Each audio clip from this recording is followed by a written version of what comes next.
Hello everyone, welcome back to our YouTube channel. So today in this video I'm going to show you how to use investing.com for cryptocurrency. Now let's go to the browser. For now I'm using Microsoft Edge browser. You can use any of the browser.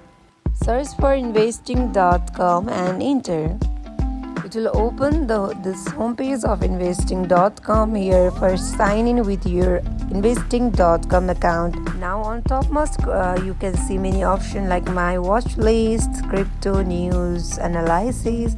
For now you're here to know about the cryptocurrency, so click on crypto and just click on all cryptocurrencies.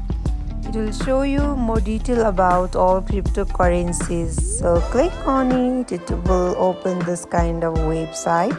So here you can see the detail, the price of Bitcoin, Ether, BNB, Solana, and so in this way you can see the price of the currencies. So in this way you can know the market price of the currencies and you can invest on the particular currencies. So in this way you can use the investing.com to research about the cryptocurrencies, to know more detail about the cryptocurrencies. So that wraps for today. If you guys like this video, do not forget to like, comment and subscribe our channel. Thank you for watching.